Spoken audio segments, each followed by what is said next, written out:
What's up, internet family, citizens of the web?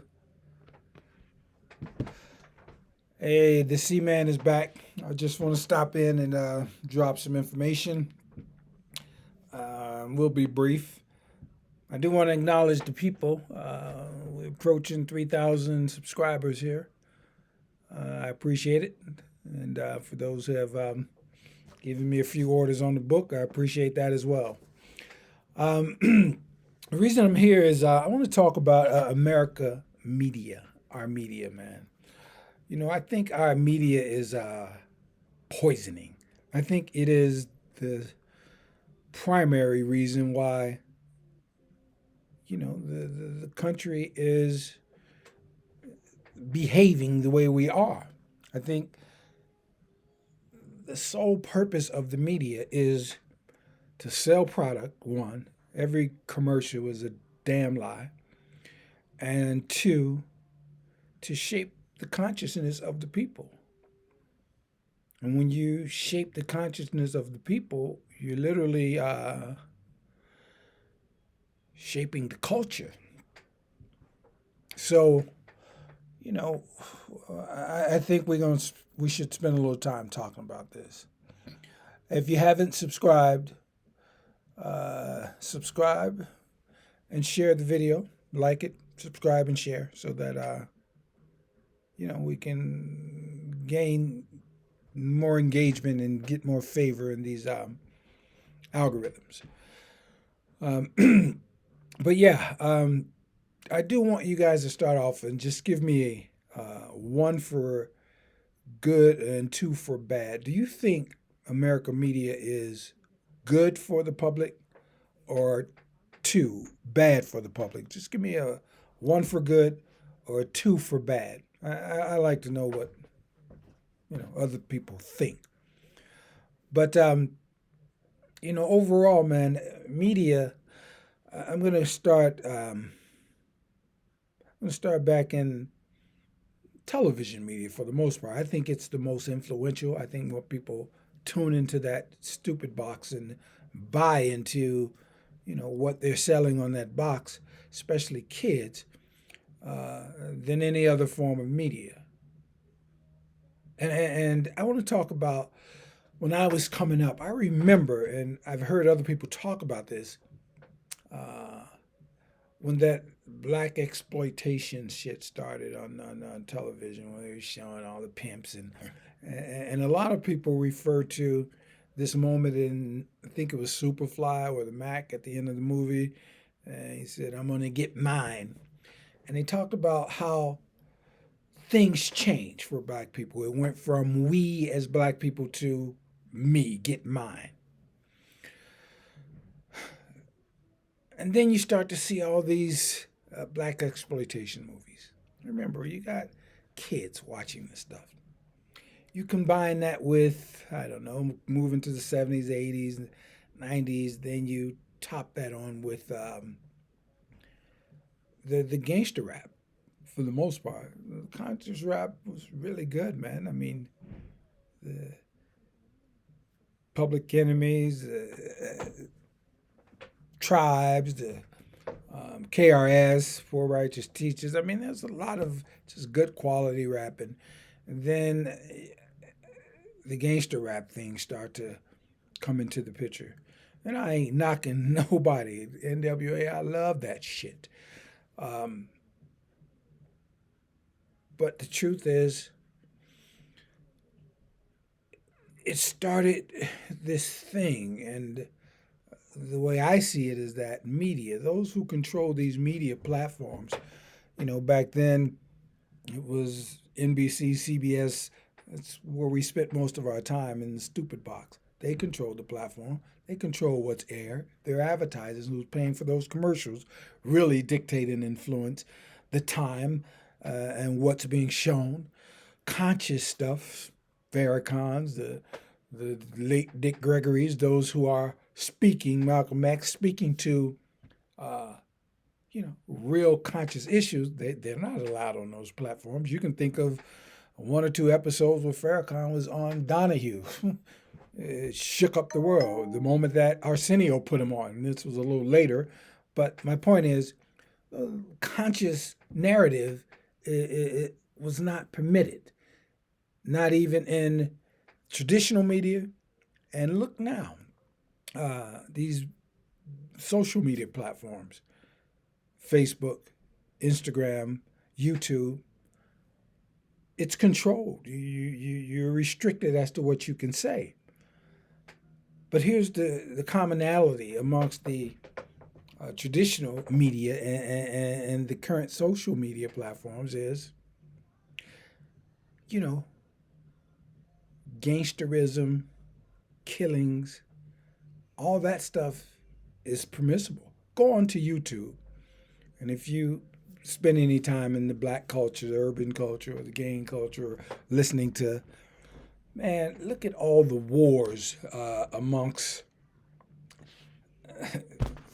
gangs, amongst, I mean, you name it, just simple. You got comedians at war with each other. You got the Big Meech 50, and I ain't knocking nobody. So, guys, I ain't knocking nobody. It is what it is. The only point I'm making is that the media, what they permit on these platforms, there's a reason for this. Are these media platforms, you know, appealing to our most animalist instincts, forcing us to be operating at our lowest frequency? Yeah, I think they are, man. If you look at the behavior, man, people killing each other. You look at the price of life. Nobody cares about life anymore. And if you think about the media and how they have shaped the consciousness of the people and still doing it, I tell you, go on to YouTube, pull up Big Meech versus 50, pull up the gang wars in Chicago, pull up the gang wars in California, pull up just guys who have recently been released from prisons telling their story. Look at how it's glorified on these platforms. And again, I ain't knocking nobody. I have my story. But I'm only talking about how the media doesn't allow, even today, social media platforms. You let me get on there talking, questioning the U.S., questioning foreign policy, questioning the true powers. Man, they'll ban you. They'll stop you. But you let these cats get on there talking about murder, war, drugs, and the stories, etc. They're allowing the glorification. Some of these guys are even making money. God loves them. I ain't hating on them for making money on the platform, but it's amazing how what I saw in the 90s when gangster rap transitioned and kind of moved all the other forms of rap out of the picture. Then it went into drill. Chicago, gangster rap is an understatement when you talk about drill. It's amazing how they allow these things to breathe. But yet anything conscious, even today, they ban the shit. So, I ask myself, man, is these the most important topics that we should be hearing about? And this kind of stuff, should it be at the forefront of our conscious with all the shit that's going on in this world? And I'm not just talking in the black circle or the black culture. Trump. You know, should we really be focused on Trump talking about taking over Greenland, or Trump talking about taking all the immigrants back, or Trump talking about terrorists from China, blah, blah, blah, when we have homelessness off the fucking Richter chart? We have fucking child abandonment, we have fucking pedophilia, we have just a country that has so many elements that are, in my opinion, more newsworthy than the shit that they show us on a regular basis. I have to ask myself, are these media platforms intentionally poisoning us? And if so, then why? But they're damn sure doing it. And yeah, I believe 100% that it's intentional. So I'm going to ask again, no matter where you jumped in at, if you wasn't here at the beginning, um, if you think American media is good for the people, give us a one for good. Type in the chat. If you think it's bad for people, give us a two for bad. Again, I want your engagement. I want to know what people are thinking out here, especially those who, you know, communicate with me here on this platform. But yeah, if you listen to Trump's situation, you got the right wing telling us why this is so healthy for the country. He's uncovering all the um, covert trickery and all the things that the Democrats are doing. You have the left wing media telling us, he's don't know what he's doing. He's a wild man. He's crazy. He's doing things that's never been done before. He's making no sense. It's like, who do you believe? And the question is, why are these topics the topics that are most important to us? Are they diverting our attention because they're doing other things right in our face that they don't want us to really pay attention to? See, I believe that. It's one of the things I talk about in my book. Again, the book is titled Racism Anonymous, America Finally Tells the Trump. I published this in 2020. You gotta admit, the name is timeless. We are 24 and Trump is shaking the whole world up. It might be even prophetic. Get into it and read it. But the thing I want to point out is I talked about the left wing and the right wing always telling us the justification as to their side of the politics. And on the cover of the book, it's the American eagle is the symbol here. And on the left wing, it shows Democrat. On the right wing, it shows Republicans. And this is our media. Our media talks about what Democrat, it's either white, right-wing media, or it's left-wing media, Fox or whatever.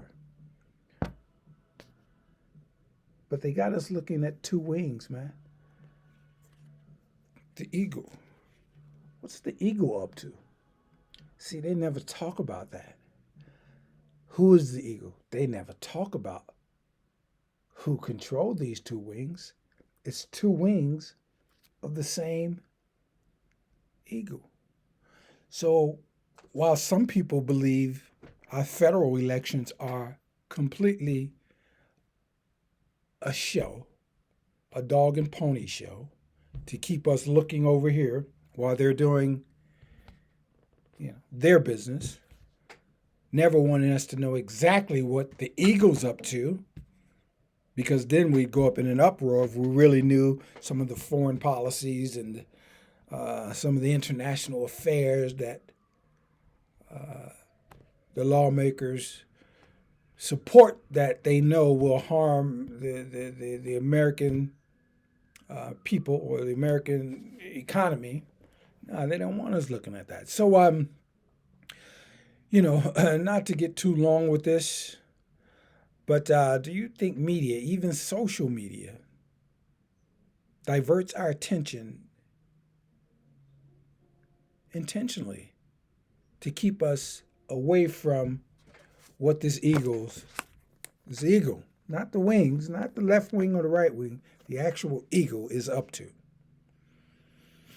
Again, guys, you can get the book at theseaman.us. Give me one more answer to the question of, do you think the media is good for the public, for the people, or do you think it's poisonous, bad for the people? Give me one for good or good and two for bad. Okay, so I hope it's some good food for thought. I think, you know, this America thing, it's its own worst enemy, and it's come to the point where, you can karma comes to people and it comes to nations as well. And I think, the state of this country is reflective of the seeds it's sown. And make no mistake about it, karma is amongst this country, I believe. So, I'm gonna get out of here on that one. On that note, guys, thanks for joining again. Again, like and subscribe, engage, share it. Theseaman.us. You can get a copy of the book. And I am on YouTube. I'm on Spotify. I'm on Instagram, Facebook, quite a few platforms out there. Okay? So until next time, peace out. And we'll meet again.